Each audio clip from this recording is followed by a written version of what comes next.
Hello and welcome to today's session. It's day one, and we're going to talk about how to decide what you want. This particular challenge was put together for careers leaders specifically, but it actually applies for both students and yourselves, of course. Hello, I'm Leslie Strachan. I'm an award-winning trainer, author, life and career coach and speaker. I'm also a Jack Canfield trainer in the Success Principles, which is a kind of a methodology that's been around for over 50 years now and is proven to work. And I'm going to show you how it's proven to work a bit later on. So we're going to have a look today about what students will tell me. And to be fair, so do adults too. They sometimes often feel lost and disengaged with their life or their job, and they have no clear vision of their future, or they've got to a point in their careers or their education where things aren't making sense anymore. They lack self-management skills, and they need more self-belief and self-confidence in order to help them move through their life. So sometimes it's easy when I'm in the classroom with students, whether it's college students, school students, university students, or post-grad adult learners. It's often easier to think about what you don't want in your life anymore. One example from me was I got fed up being made redundant. So it happened to me 4 times in 2 years.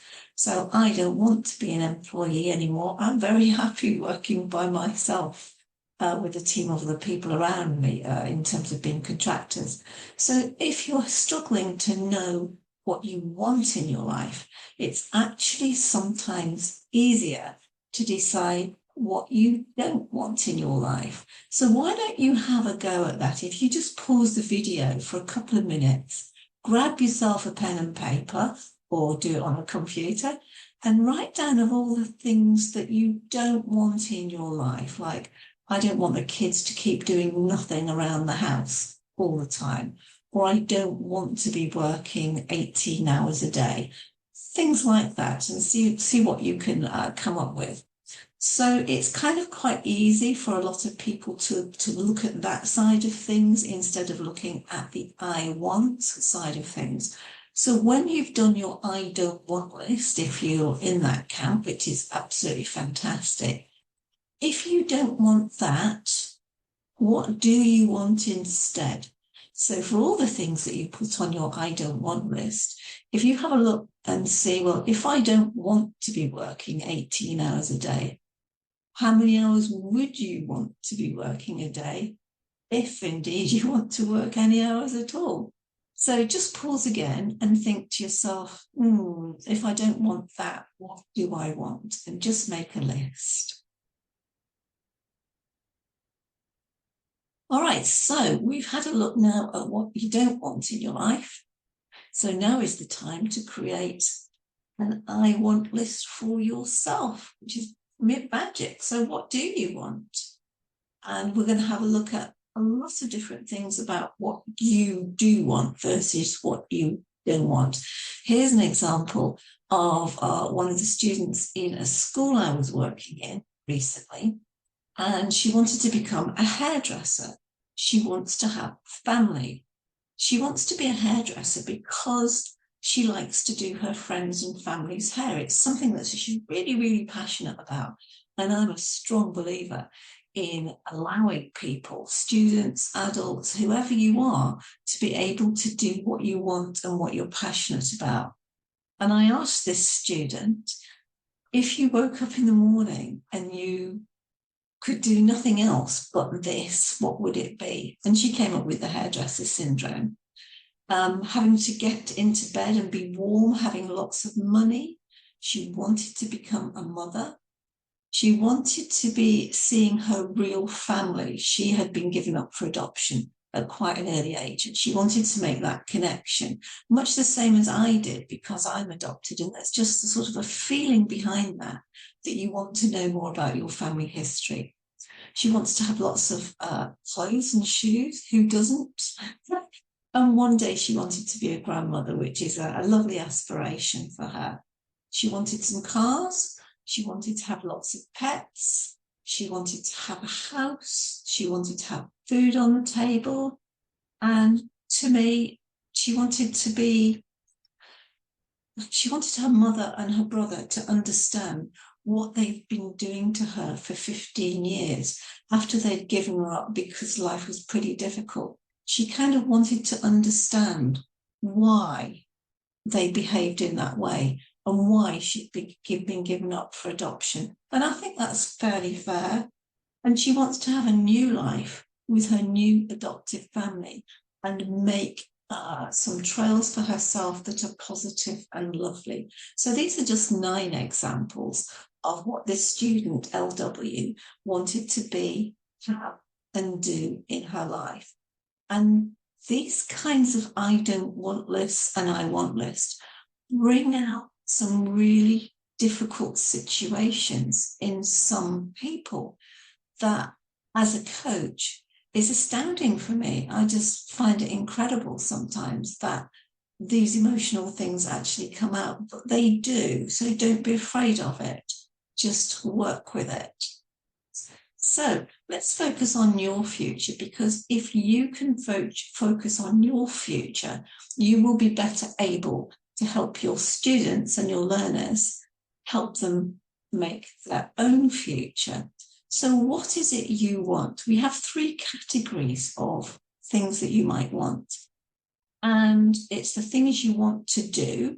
And some examples on this slide is, I want to visit China. I want to go to Giraffe Manor in Nairobi. I want to spend the winters abroad. I want to get a dream job. It might be you have your dream job.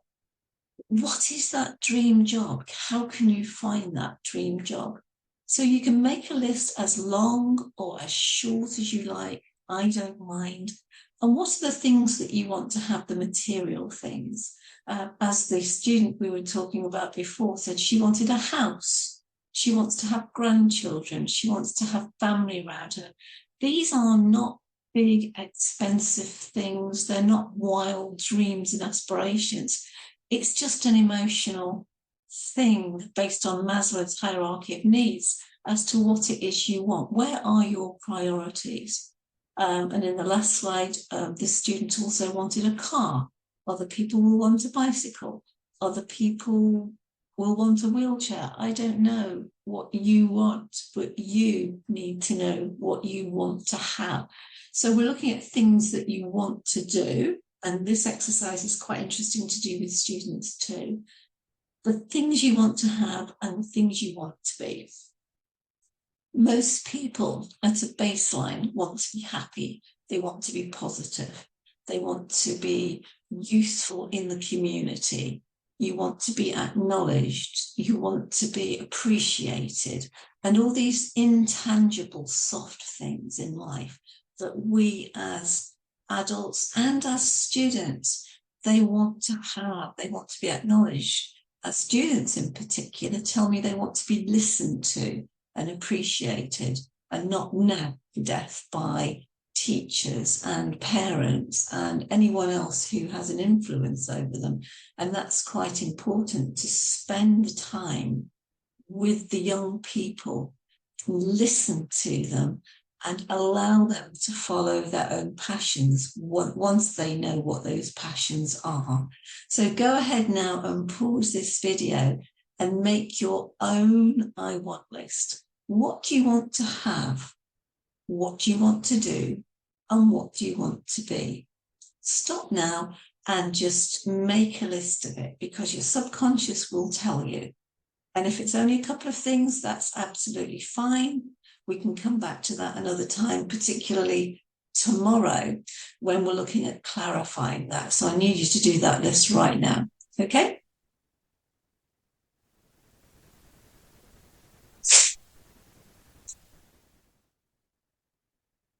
So you've got a couple of minutes now. Don't forget to write everything down. It's really important that you do write everything down. And now that you've done your list, I'm going to show you some data that we did with the Chamberlain College for the Arts down here in Southampton in the United Kingdom. This is just one of several schools where we do a pre-survey and a post-survey. The stats that I'm going to show you now are actually quite relevant for both students and adults.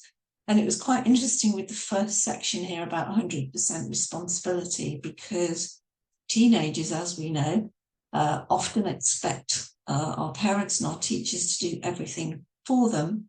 And this is about saying, this is your life, you're in control, but you have to take 100% responsibility for all the decisions that you make, for doing your homework, for getting to bed at a reasonable time, for making sure that you're fit and healthy, for making sure you get to school or college or university, or for doing your postgrad studies. It's your choice here. And the second one about personal qualities, a lot of the young people that I work with did not appreciate what personal qualities they have, like being kind or thoughtful or being a good friend. Most of them, as you can see from the graph here, were not clear about their life and career choices. Tomorrow, we're going to talk about what those 6 choices include. But to have some clarity perhaps could mean that young people make better educational choices and they go on to do the things that they're really passionate about and don't end up studying courses that they're not that interested in. So this one here is self-belief in my future. There's an element of not only deciding what you want in life, but also having the self-belief that you can do it. And one of the success principles, if I could speak, I'd be dangerous today, is to have that self-belief and to build on that confidence. And sometimes it's little baby steps to take towards those baby steps to get you clear on what you need to do. Where do you fit in terms of employment? There's quite a nice increase in here because you know where you're going, because you know what to do next. It does make the choices a lot clearer. This one particularly was interesting about visioning their future. So once you've gone through today's activities, things will become clearer tomorrow. We then put in place a 5-year plan for these students so that not only would they finish their education this year, they would then go on to the correct college, the correct degree, perhaps go on to university or go into an apprenticeship scheme or whatever they want to do. But it's having something to look forward to in the future. All the students that I worked with had no CV at all. And if it was very lightweight touch. So we spent a lot of time on CVs as well. Also talking about their skills, their transferable skills, their behaviours, their work experience, the things that they might do at home voluntarily to sort of build up that confidence and skill. Certainly in terms of work experience now, it's actually quite difficult for them to get work experience. So volunteering is probably a great option there. In terms of self-confidence, you can see the graphs here in terms of their own self-perceived increases in self-confidence because they became clearer about what they wanted and to choose the right subject. And self-management skills improved as well. One guy up at Great Marlow School in Marlow actually said to me, will you follow me after we finished class today? And I was thinking, why does he want me to do that? And he said, I want you to just make sure that I'm actually going to homework club because I've decided to take 100% responsibility. I'm going to homework club. I'm going to do my homework and I'm going to work really hard on what I want to achieve in my life. So we went over together and had a bit of chat. He sat down. His teachers were absolutely amazed and it was such a light bulb moment for me. It was absolutely amazing. Interestingly, these slides here, in terms of self-belief, the graph showed a great increase in not only knowing what they want and what they don't want, but also then having the self-belief that they could actually go and get it. And the same with positive attitude. Instead of feeling like the world's against them and they have no clear view of the future. It's actually really lovely to see a positive attitude coming out in these students and that they see some hope for themselves. And this has become apparently more relevant post-COVID, where we were all locked away, learning was online and all those sorts of things. And it has had a detrimental effect on communication, self-belief, self-confidence. And we need to build that up for ourselves. And also the personal responsibility, that they're willing to take on personal responsibility. They want to know who they are, what they want to be, where they want to go. And we've got some fabulous stories from students. And in terms of the personal responsibility, there's a lovely story of one guy down in a school in college in Fareham, rather. And he said, I'd actually like to go and live in Australia with my sister. Is that possible? So we talked through all the possibilities of how that might happen.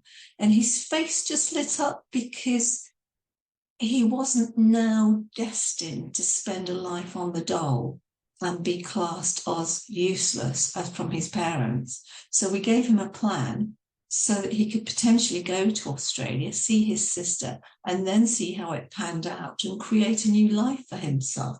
So this personal responsibility and the hope and the aspiration that we can give these students is really important. And that goes for adults too, when you get to the sort of midlife crisis or you get to a point in your job where you think, I don't really want to be doing this anymore. What are my options? These are really, really good tools to help adults as well. So in terms of decision making, students in particular were able to make decisions on the next stage of their life's journey. So with school children, what college, what course? The same applies for university students. And when they graduate, do you go on to further studies? Or how do you use all those skills and capabilities? How do you recognize all of those?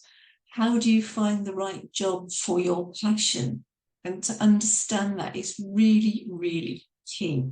And instead of flipping from one job to another, or like one of my postgrad students who applied for 300 jobs because she had no clear direction in life and didn't know what she wanted. That's depressing, not only for her, but it was for me too. So we've got decision making, really key skills to have. Decide what you want and go after it. Communication improved because we were sat around chatting and talking, lots of peer-to-peer mentoring, talking about our aspirations and goals, giving us inspiration to other people in the group as well.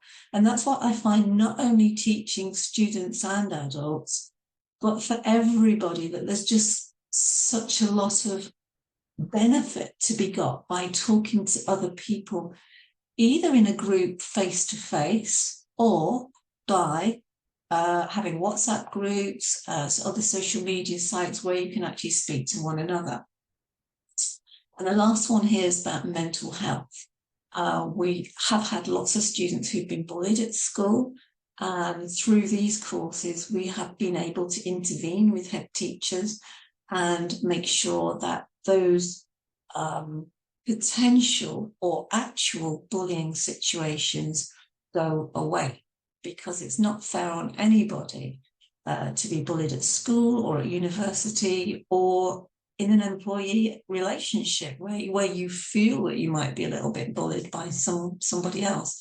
So to be able to deal with that in a positive way rather than kicking off or just walking away or being really depressed about it is the key thing. These results from Chamberlain College for the Arts are not unusual by any stretch of the imagination. So if you decide to have one of these courses for yourself or your pupils, then we will do a pre-survey and a post-survey so that you can see the value that you're getting and the value, more importantly, for the students or the learners that you're getting too. So what's next? You should be really excited by now. I always get excited because it's such a lovely light bulb moment thing to do when you've done your I want list. So what I want you to do is keep your I want list, keep it handy for tomorrow, because tomorrow's challenge is day 2, and we're going to create some clarity in all 6 areas of your life. And I'm going to explain what those are tomorrow. And it may be that your I want list doesn't fit nicely into those 6 areas, and that's fine too, because subconsciously you will have a priority order in your I want list. And you might want to look at that today, ready for tomorrow, or whenever you see me next, in terms of how that clarity can come about. And you can see from the student I want list that I showed you earlier, her focus was generally around the career of being a hairdresser, and it was generally about family and being able to form trusting relationships, not only with her family that gave her up, but with her new family now. So this does not have to be rocket science. You don't have to want to earn $1 million. In fact, why would you, unless you really want to? It might be that you don't want a fast car. It might be that you don't want a big house. That's fine too. This is your life. We only live once. So why don't you make it count? So thank you so much for taking part today. Sorry about the voice. Probably need more coffee or water or something. So if you like to keep in touch with me, these are my details. Just drop me an email, give me a call. Happy to chat, to explore all sorts of options for you or the students. And I'm going to look forward to seeing you tomorrow, same time, same place. And we can carry on with getting clarity in all areas of our life. Thank you for being here today.